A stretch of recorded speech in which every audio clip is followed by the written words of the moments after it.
Welcome back.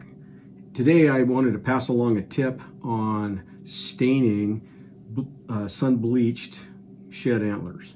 A few years ago I was up opening morning, come up on a ridge, and I come across a nice set of mule deer antler sheds. One had the inside down and the inside up, and they had probably been laying there since the previous December or January, and they were just in a nice little grassy area on the top of a ridge. And I took a picture of them, and then I strapped them to my backpack and brought them home with me. The underside had the natural brown color, but the side that was exposed to the sun and the elements had bleached. And I had thought about just leaving them the way I found them, but I ended up deciding I wanted to stain them and get them all nice and uniform in color, because they were really a nice set. And so I did some research, and there's a lot of ways that people try to restore the color of bleached sheds or deadhead antlers, and some work better than others. One of the ways I've seen people try to stain them is they buy a wood stain, like a Minwax Provincial or a Minwax Early American, which is kind of a walnut type stain, and then they try to brush that on and wipe it off and so on. And I had tried that on a couple of smaller sheds. I didn't like the results of that. Others, I've seen some taxidermists that what they do is they'll paint a latex white paint, a thinned out latex white paint, to get everything nice and uniform, especially if they were doing a repair, like maybe they had to add a little bit of a tine that was broke off.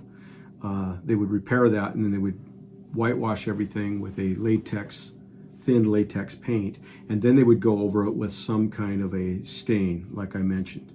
There is some taxidermy supply companies that have a stain called, this one is by No Blocks, I think it's pronounced, and this is called an antler stain number 2. It's more of a chocolate color, and I've tried that. They recommend you put it on straight, like with a rag, and then you can put multiple coats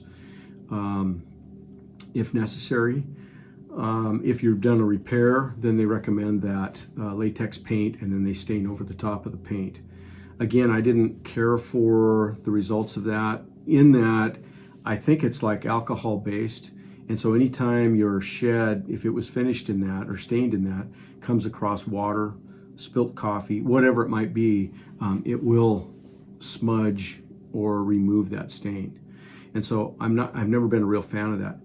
I'm not sure where I came across this, but I came across a tip of using kiwi brown shoe polish.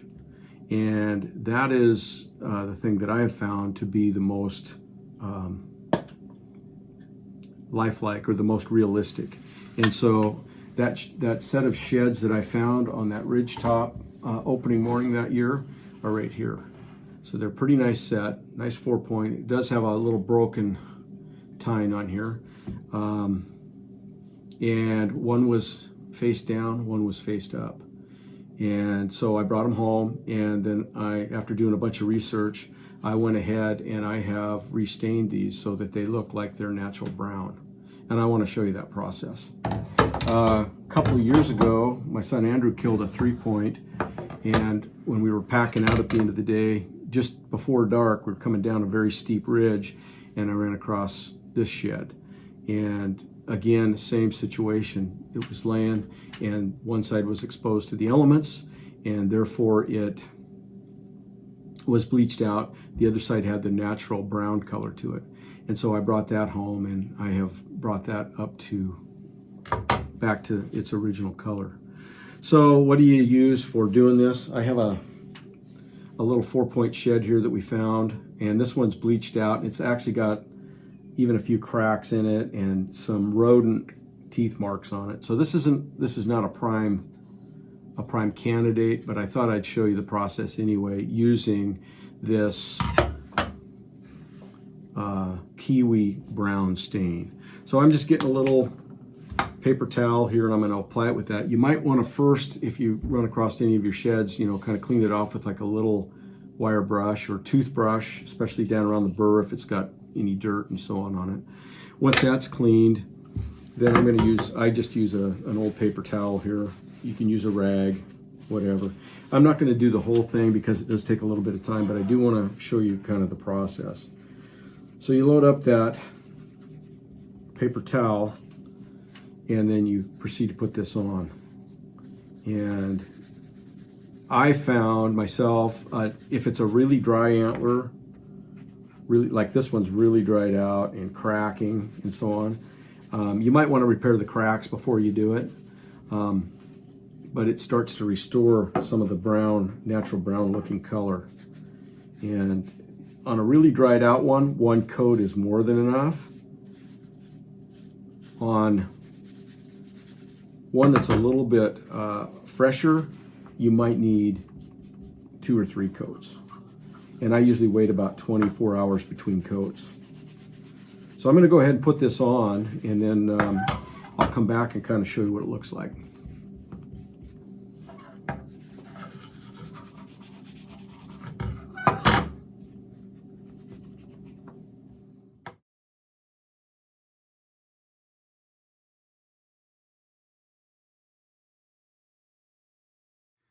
Now that the kiwi shoe polish, brown shoe polish has been put on here, this one darkened up pretty good.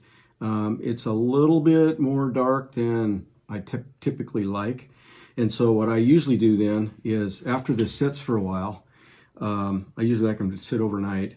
As I said, this one was a really white, dried out. There's some cracks in it. And so it tends to take this shoe polish better than a more fresh shed.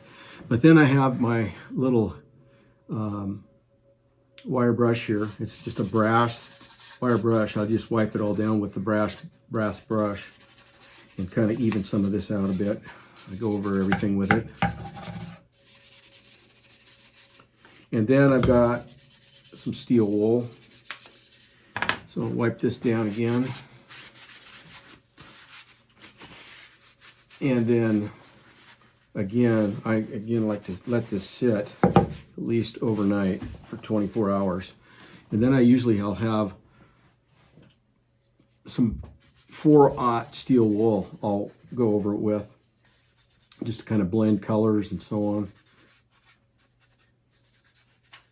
But again, as I said, I found this is a much nicer color and application than a wood stain. I have not had great success with the wood stain finishes.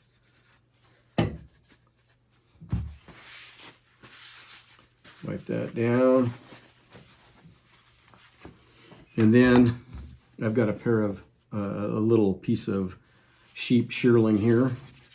I can polish that down a bit too. And again, after the second coat, you can work on the sheen you want. Do you want it kind of a matte finish? Do you want it a semi-gloss? Or however you want it. And again, as I said, this still needs to sit overnight. It probably needs some attention to some other coats. But that was chalk white, and now we have a more natural looking color. Some people will put, some kind of a finish on theirs. I don't particularly like to. If I finish anything with my antlers, you can use a little WD-40. That works pretty good. And just to kind of restore some of the very slight sheen to it, but not having a glossy finish. So again, this is the set that we found and restored very nicely.